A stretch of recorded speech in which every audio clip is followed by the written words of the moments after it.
새벽에 하나님의 은혜와 은총이 함께 하시기를 주 이름으로 축복을 드립니다. 오늘 여기 말씀 요엘서를 통해서 이 말세에 부어주실 성령 강림에 대한 것을 이야기하셨는데, 우리가 사도행전 1장에 보면 예수님께서 성령이 임하시면 복음을 전할 것을 말씀을 하셨죠.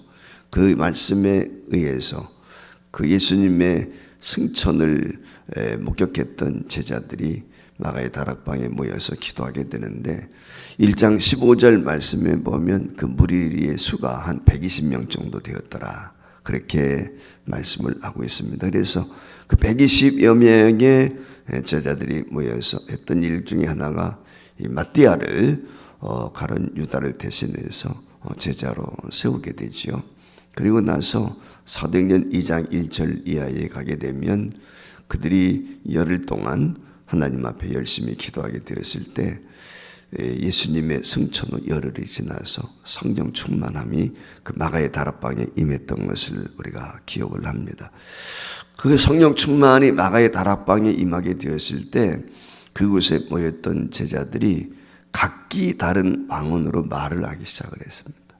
그러니까 각기 다른 방언으로 말을 하게 되니까 그 명절 때 예루살렘에 올라왔던 오순절 때니까 그때 올라왔던 각 지역에 흩어져 있는 디아스포라 유대인들, 그들이 자신들이 생활하고 있는 난곳 방언으로 듣는다, 현지 방언으로 예수님의 제자들이 말하는 것을 듣게 된 것입니다. 한마디로 말하면 그 초대교회에 마가의 다락방에 임했던 성령 강림과 방언의 역사는 알아듣는 방언이죠. 오늘날처럼 고린도서에 나와 있는 은사적인 그런 방언이 아니라 구원사적인 의미에서 단회적인 단 한 번밖에 없는 그와 같은 사건인데, 그들이 방언을 얘기하는 거예요. 그러니까 외국어를 이야기하는 거죠, 오늘로 말하면은. 그래서 다 알아듣는, 나는 외국어를 배운 경험이 없는데 내가 외국말로 하는 거죠. 그래서 그 외국에 살고 있던 유대인들이 그 예루살렘에 왔다가 그 난곳, 자기들이 생활하고 있는 곳의 언어로 제자들이 하는 얘기를 듣게 된 것입니다. 이것이 이제 성령의 역사인데, 이 말씀은 바로 오늘 여기 본문에 기록되어 있는 요엘서의 예언의 말씀이 그대로 이루어진 것을 우리에게 가르쳐주고 있죠. 특별히 우리가 총동원 전도주일, 행복초청 근잔치 주일 앞두고 우리로서 요엘 선지자가 예언했고 제자들이 경험했던 이 성령의 충만한 역사, 이것을 우리가 좀 사모했으면 좋겠다라고 생각이 듭니다. 그래서 요엘 선지자의 예언과 더불어서 오순절에 제자들에게 나타났던 이 놀라운 역사가 우리 교회 안에도 이루어질 수 있기를 간절히 소망하면서 오늘 여기 본문 말씀을 함께 나누길 원하는데, 첫 번째 우리가 기억해야 될 것은 주의 제자들은 예언대로 성령 충만을 받았다는 거예요. 그렇기 때문에 오늘 우리들도 성령 충만을 사모하자는 것입니다. 요엘서 우리가 읽지는 않았지만은 요엘서 2장 1절 말씀에 보면은 여호와의 날이라고 하는 말씀이 나옵니다. 여호와의 날이라는 말의 의미는 심판의 날을 의미하는 것입니다. 그런데 오늘 여기 말씀에 보면은 선지자가 계속해서 그 심판의 날에 되어질 일들을 쭉 얘기를 하거든요. 그래서 그 심판의 날이 얼마나 참혹한 것인지, 얼마나 비참한 것인지 라고 하는 것을 요엘 선지자가 말씀을 하고 있습니다. 그러면서 이 요엘 선지자가 심판을 선언하는데도 그 가운데 무엇을 또 이야기하냐면, 근심하며 울며 통회하며 금식하고 하나님 앞에 기도하는 자에게는 하나님의 긍휼이 있다는 것입니다. 금식하며 회개하며 통회하며 그들이 돌이키게 되면 하나님께서 긍휼을 베풀어 주신다는, 뜻을 돌이키셔서 재앙을 면하게 해주시겠다, 즉 재앙을 내리지 않겠다. 여러분 아시는 것처럼 니느웨라고 하는 성이 멸망할 수밖에 없었잖아요. 그런데 요나 선지자가 가서 복음을 전하게 되었을 때 왕으로부터 심지어 짐승에 이르기까지 금식했단 말이에요. 그랬을 때 하나님께서 뜰을 토시켜서 그리고 그들에게 내리려고 했던 심판을 보류하셨다는 것이죠. 오늘 여기 말씀도 마찬가지입니다. 하나님의 택한 백성들이 회개하고 돌이키게 되면 하나님께서는 뜰을 도시켜서 그 심판을 보류하신다, 면제시켜 주신다 라고 하는 것을 지금 이야기하고 있는 것입니다. 그러면 그 하나님의 심판을 면할 수 있는 방법이 무엇이냐? 그건 다른 데 있지 않죠. 성령 충만 받는 거예요. 성령 충만은 어떻게 받아요? 마가다에 모였던 예수님의 제자들 120명이 열심히 기도했다. 하나님 앞에 아마 금식하면서 그들이 기도했을 거예요.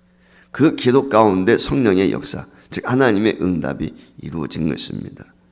하나님은 내신 곧 성령을 만민에게 부어주시겠다. 오늘 여기 본문에도 그렇게 말씀을 해주셨거든요. 부어주신다는 것은 쏟아 붓는다 그 말.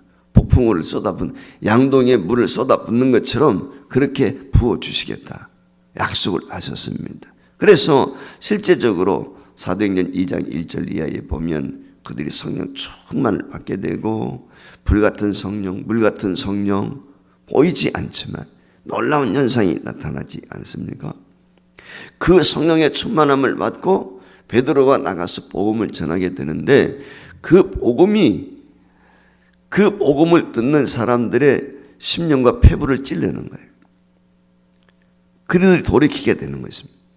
여러분 지금 이 베드로의 설교를 듣고 있는 사람들이 누군가 그 대상을 우리가 한번 생각해 봐요. 물론 외국에서 온 디아스포라들도 있지만 대다수의 많은 사람들은 예루살렘에 살고 있는 사람들. 즉 예루살렘에 살고 있는 사람들이란 누구냐? 얼마 전에 예수님을 십자가에 못 박아 죽였던 사람.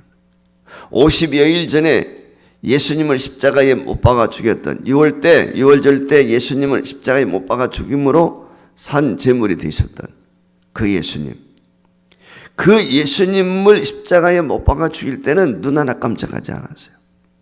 그렇게 완악했던 사람이란 말이죠. 예수님을 십자가에 못 박아 죽이는 데는 그들이 하나가 되어가지고 예수를 십자가에 못 박으라 그렇게 외치고 완악했던 사람들인데 오늘 베드로가 성령 충만을 받고 나가서 복음을 전하게 될 때 그 말씀에 양심이 찔리는 거예요. 그래서 사도행전 2장 37절 말씀에 가게 되면은 우리가 어찌할꼬 가슴을 치는 거예요. 50일 전만 해도 그들이 어떤 사람이에요? 예수님을 십자가에 못 박아 죽이는 눈 안에 깜빡하지 않았던 완악한 사람들이에요. 그런데 오늘 성령 충만을 받은 베드로가 복음을 전하게 되니까 가슴을 치면서 회개하는 거예요. 이게 성령의 역사입니다. 예수님은 실체잖아요. 그런데 예수님의 제자들은 하나의 분신과 같은 그 예수님을 목격했던 것을 전하는 거거든요. 근데 그 성령 충만을 받게 된 베드로의 설교를 통해서 그 완악한 사람들이 자백하는 거예요. 자신들의 허물을 자백하는 것입니다. 이것이 성령의 역사입니다. 성령께서 마음의 문을 열어주셔야 돼요. 오늘 완악한 이들이 어떻게 이처럼 회개하게 되고 변화를 경험하게 됩니까? 그건 다른 데 있지 않다. 성령의 역사죠. 성령께서 함께 하십니다. 그러니까 복음을 전할 때 우리가 전하는 것이지만 성령이 함께 하시는 거예요. 성령의 역사가 있을 때 완악한 전도 대상자들 마음을 녹여주시는 거죠. 그렇기 때문에 오늘 우리가 먼저 하나님 댁에 성령 충만을 주세요. 그러니까 성령 충만하지 않고는 복음을 전할 수 없다. 이거 첫 번째 기억해. 남은 기간 동안 우리가 하나님 앞에 성령 충만을 삼아야 돼요. 두 번째는 성령 충만한 제자들로 인해서 구원받는 자들이 많아졌다는 거예요. 여러분 사도행전 2장 이하에 가보게 되면 어떻게 됩니까? 베드로의 설교를 들었던 모든 사람들이 어떻게 하면 내가 구원받을 수 있는지 그들 스스로 물어보는 거예요. 그러니까 베드로가 회개하라. 그리고 주 예수를 믿으라. 주의 이름을 부르는 자는 구원이 있다. 복음을 담대히 전했단 말이에요. 우리가 어떻게 해야 됩니까? 라고 자복할 때 가슴을 칠 때 베드로가 주셨던 말씀이 바로 그거예요. 그 사도행전 2장 28절 말씀에 보면은 베드로가 담대히 외칩니다. 너희가 각각 예수 그리스도의 이름으로 세례를 받고 죄사함을 받으라. 그러면 너희에게 유쾌한 날이 올 것이다. 즉 구원이 있다라고 이야기를 했어요. 그래서 그 말씀을 듣고 그들이 회개하고 주님 앞에 돌아오게 되는데 사도행전 2장 41절 말씀에 보면 그날이 어떻게 3,000명씩 회개하고 돌아. 하루에 이 놀라운 역사이지 않습니까? 그뿐이 아니죠. 4장에 넘어가게 되면 4장 4절에는 하루에 5,000명씩 5,000명씩 회개하고 주님 앞으로 돌아오는 거예요. 이런 놀라운 구원의 역사는 베드로가 능력이 있어서 설교를 잘했기 때문이 아니라 성령의 역사, 성령의 감동. 우리가 한 사람도 성령의 역사가 없이는 구원할 수가 없어요. 성령께서 감동을 주세요. 우리가 복음을 전하지만 우리와 함께 하시는 성령께서 그 전도 대상자의 마음을 움직여 주세요. 우리보다도 먼저 하나님이 신방해 주셔서 그의 마음을 감동감화시키고 변화시켜 주실 때 우리는 단지 심부름 청하는 것밖에 없어요. 그들의 마음을 주님께서 감동해 주셔서 이게 감동된 자를 만나게 되면 제가 교회 나가야지요. 예수 믿겠습니다. 우리는 그걸 위해서 기도해야 되는 것입니다. 오늘 여기 본문 말씀에 보면 무엇이라고 이야기합니까? 요엘 선지자가 32절 끝절 말씀에 시온산과 예루살렘에 피할 자가 있을 것이며 남은 자 중에 나 여호와의 부름을 받을 자가 있을 것임이라 라고 말씀을 했는데 이 약속의 말씀 그대로 베드로가 성령 충만을 받고 복음을 전하게 될 때 초대교회에 그와 같은 실제적인 역사가 나타났다라고 하는 사실이죠. 우리가 행복추천 근잔치 전도주의를 앞두고 이 일이 성공적으로 이루어지기 위해서는 하나님께 전적으로 달려있다.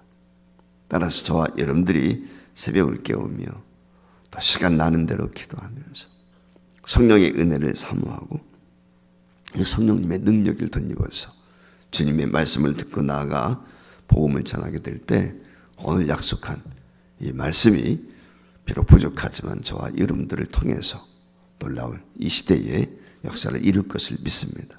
이 믿음을 가지고 오늘도 새벽을 깨우며 때를 얻든지 못 얻든지 만나는 사람들에게 그리스도의 아름다운 그리스도의 아름다운 복음을 전하는 저와 여러분 될 수 있기를 주의 이름으로 축원합니다.